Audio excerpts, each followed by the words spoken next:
ہجرت کے 5 سال غزوہ خندق کے موقع پر محسن انسانیت حضرت محمد صلی اللہ علیہ وسلم نے پیشگوئی فرما دی تھی کہ اب قریش تم پر چڑھائی نہیں کر سکیں گے۔ چنانچہ 6 ہجری میں آپ صلی اللہ علیہ وسلم نے ایک بار فجر کی نماز کے بعد مسلمانوں کو بتایا، میں نے خواب دیکھا ہے کہ خانہ کعبہ کا طواف کر رہا ہوں۔ نبی کا خواب صرف سچا ہی نہیں ہوتا بلکہ وہ وحی ہونے کے ناطے حکم ربی ہوتا ہے اور اسے پورا کرنا ضروری ہوتا ہے۔ اس لیے عمومی طور پر کل مسلمان اور مہاجرین خصوصی طور پر نہایت خوش ہو گئے کہ 6 سالوں کی طویل مدت کے بعد وہ حرم شریف کا سفر کریں گے اور اپنے آبائی شہر کو روانہ ہوں گے۔ کم و بیش 1400 مسلمان آپ کے ہم رکاب تھے اور عمرہ کی نیت سے اور قربانی کے جانوروں 70 اونٹوں کی میت بنا آپ صلی اللہ علیہ وسلم بغیر کسی جنگی ہتھیار کے عازم حرم مکہ ہوئے۔ حضور پاک صلی اللہ علیہ وسلم نے خاص طور پر اس مقصد کے لیے ذو القعدہ ایک محترم مہینے کا انتخاب فرمایا جس میں جنگ منع تھی، تاکہ قریش مکہ پر واضح ہو سکے کہ مسلمان لڑائی کے لیے نہیں بلکہ خالصتاً عمرے کی نیت سے آ رہے ہیں۔ ام المومنین حضرت ام سلمہ بھی اس سفر میں آپ صلی اللہ علیہ وسلم کے ساتھ تھی۔ راستے میں ذوالحلیفہ کے مقام پر آپ نے احرام باندھا، جس سے دنیا پر اور خاص طور پر اہل مکہ پر واضح ہو گیا کہ اس لشکر نبی صلی اللہ علیہ وسلم کے کوئی جنگی عزائم نہیں ہے اور خالصتاً ایک مذہبی سفر ہے جو زیارت کعبہ کے لیے کیا جا رہا ہے۔ جیسے جیسے مکہ کی وادی قریب آتی جا رہی تھی، اہل مکہ کی طرف سے تکلیف دہ خبریں ملتی جا رہی تھی۔ چنانچہ آپ صلی اللہ علیہ وسلم نے مکہ داخل ہونے سے پہلے حدیبیہ نامی ایک قومے کی پاس پڑاؤ ڈال دیا تاکہ براہ راست ٹکراؤ سے بچا جا سکے۔ دوسری طرف اہل مکہ نے طے کر لیا کہ وہ مسلمانوں کو مکہ میں داخل نہیں ہونے دیں کیونکہ وہ مسلمانوں کو بے دین، باغی اور بھگوڑے سمجھتے تھے۔ اہل مکہ خود کو مذہبی ٹھیکیدار خیال کرتے تھے اور جو بھی ان کے مذہب کو مانے گا وہ تو دیندار ہوگا، مگر جو کوئی ان کے مذہب سے انکار کرے گا وہ دہریہ، کافر، لادین ہے، مرتد ہے اور گویا ان کا مجرم ہے۔ اور اس قبیلے کا افراد کوئی حق نہیں کہ وہ خانہ کعبہ کا طواف اور صفا مروہ کے درمیان صحیح کر سکے۔ ان خیالات کے مالک قریش کی قیادت مسلمانوں کے حرم کی حدود میں داخل ہونے سے پہلے کی، اس کے باعث نوجوانان قریش مکہ مسلمانوں سے جنگ پر آمادہ رضا تھے، حالانکہ خود ان کے عقیدے کے مطابق اس ماہ مقدس میں اور ان حدود حرم میں جنگ بجدال منع تھا۔ جب یہ لوگ خواہش نفس کو خدا بنا جائیں اور مذہب کی تعلیمات مذہبی پروہتوں کے ہاتھ میں کھلونا بن جائے تو حلال حرام اور جائز ناجائز کا معیارات تبدیل ہو جاتے ہیں۔ چنانچہ تمام تقدیسی تحریمات کو پس پشت ڈال کر مسلمانوں سے جنگ کا فیصلہ کر لیا گیا اور قریش مکہ کے کچھ دستے خالد بن ولید جو اس وقت تک مسلمان نہیں تھے، ان کی قیادت میں شب و خون مارنے کے لیے روانہ ہو گئے۔ ان دستوں کی کہیں کہیں چھوٹی موٹی جھڑپیں بھی ہوئیں اور مسلمانوں نے ان کے کچھ افراد پکڑ کر مقدس صلی اللہ علیہ وسلم میں پیش بھی کر دیے، لیکن محسن انسانیت حضرت محمد صلی اللہ علیہ وسلم نے انہیں رہا کرنے کا حکم دیا، کیونکہ آپ صلی اللہ علیہ وسلم کسی قیمت پر بھی جنگ نہیں چاہتے تھے۔ جنگ سے اعراض کرنے کے اس مسلسل پالیسی نے قریش کو مجبور کیا کہ وہ سفارت کاری پر آمادہ ہو۔ انہوں نے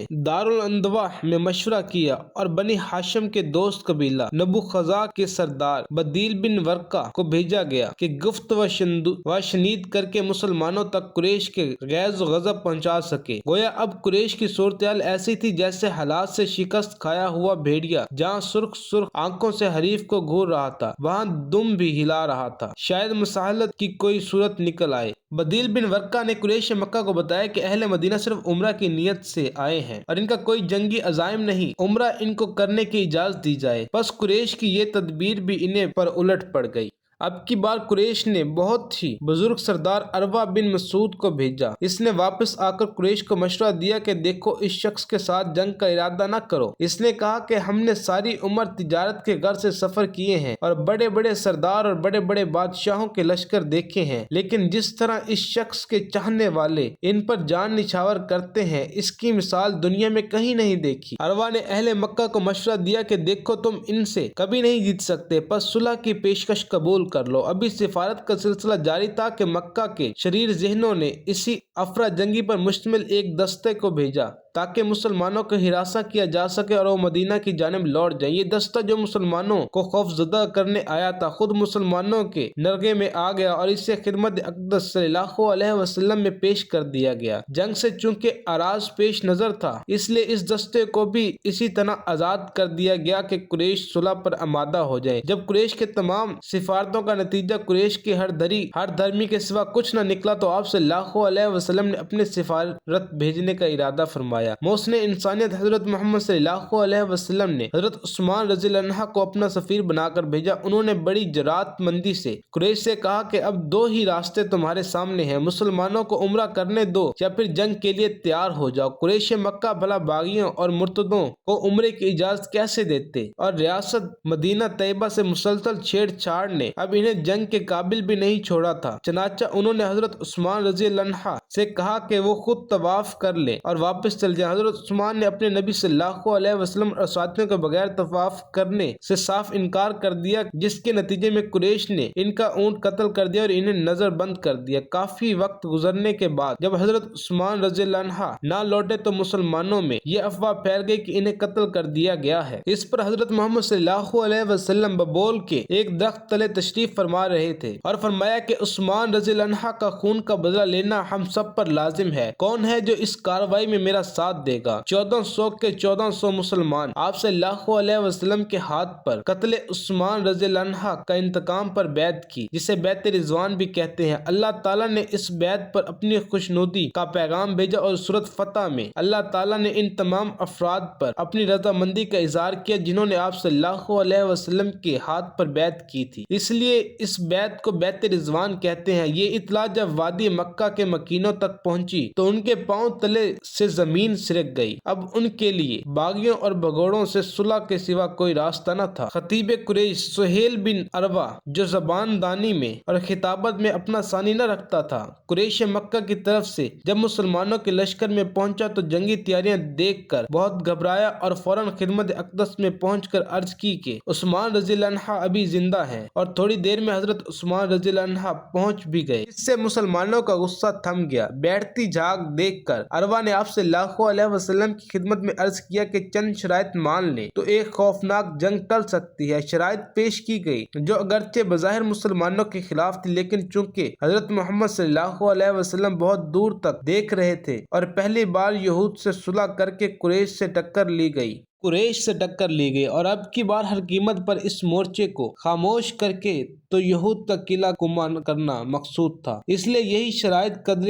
غدودت کے بعد مان لی گئی۔ شرائط نمبر 1، اس سال لوٹ جائیں اور اگلے سال عمرے کے لیے نہتے آئیں اور 3 دن قیام کے بعد چلے جائیں۔ دوسری شرط یہ تھی، اہلیان مکہ میں سے کوئی مدینہ آیا تو اسے واپس کیا جائے گا اور کوئی مسلمان مکہ آیا تو اسے واپس نہیں کیا جائے گا۔ تیسری شرط یہ ہے، اگلے 10 سالوں تک فریقین میں جنگ نہیں ہوگی اور قبائل عرب جس فریق کے ساتھ چاہیں مل سکتے ہیں۔ ان یک طرفہ شرائط کے علاوہ بھی معاہدے نامے لکھے جاتے وقت قریش کی طرف سے کچھ بدتمیزی دیکھنے میں آئی، لیکن فراست نبوی حضرت محمد صلی اللہ علیہ وسلم نے انہیں برداشت کیا۔ ابھی دستخط ہونا باقی تھے کہ کچھ مسلمان مکہ جنہیں قریش نے قید میں ڈال رکھا تھا کسی طرح آزاد ہو کر لشکر اسلام میں پہنچ گئے، لیکن قول و قرار کی بنیاد پر آپ صلی اللہ علیہ وسلم نے انہیں اہل مکہ کے حوالے کر دیا۔ تاہم کچھ ہی دیر بعد چند خواتین اسلام بھی مکہ سے فرار ہو کر لشکر اسلام تک پہنچنے میں کامیاب ہو گئی۔ سہیل بن عمرو نے کہا کہ انہیں بھی ہمارے حوالے کر دیں، لیکن محسن انسانیت حضرت محمد صلی اللہ علیہ وسلم نے انکار کر دیا اور کہا کہ معاہدے میں مردوں کا ذکر ہے، عورتوں کا نہیں۔ ان شرائط پر عام مسلمان مطمئن نہیں تھے، لیکن یہ مسلمانوں کی سیاسی فتح تھی کہ اہل مکہ نے بگوڑوں اور لادینوں کو اپنے ہم پلہ مان کر ان سے معاہدہ کیا تھا۔ اسی لیے چند دن بعد جب سورۃ فتح میں اس صلح کو فتح مبین کہا تو مسلمانوں کو اطمینان ہو گیا۔ صلح نامہ کی تکمیل کے بعد مسلمانوں نے اسی مقام پر قربانیوں کے جانور ذبح کیے، حلق کرایا اور احرام کھول دیا۔ معاہدے کی پہلی شرط کے مطابق اگلے سال مسلمان مکہ میں وارد ہوئے اور اپنے نبی صلی اللہ علیہ وسلم کی امامت میں عمرہ ادا کیا۔ قریش کو اپنی آنکھوں سے ان بھگوڑوں اور باغیوں اور بولنا تھا، اس لیے وہ پہاڑوں کی طرف چلے جاتے اور مکہ خالی کر دیا۔ مسلمانوں نے بڑے اطمینان سے 3 3 دنوں تک حرم کعبہ کی زیارت کی اور لوٹ آئے، اور اس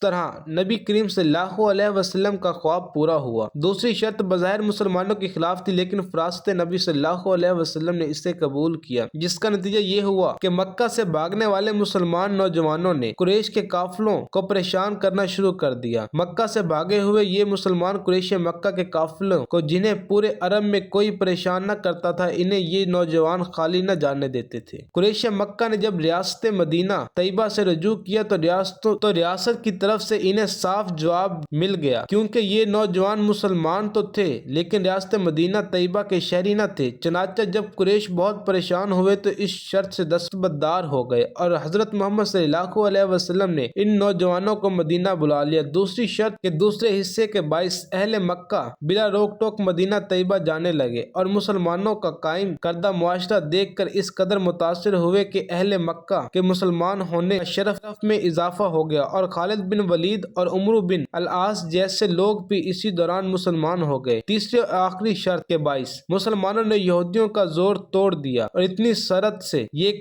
کاروائی کی کہ ذوالقعدہ میں یہ معاہدہ ہوا اور محرم میں خیبر پر چڑھائی کر دی گئی، اور پھر تاریخ نے ثابت کیا کہ یہی تیسری شرط فتح مکہ کا مقدمہ بنی، اور مسلمانوں کو باغی کافر، مرتد اور بھگوڑے سمجھنے والے خود تا قیامت ان استرات کے مستحق ٹھہرے۔ اس طرح اللہ تعالیٰ نے مسلمانوں کو کافروں پر غالب کر دیا۔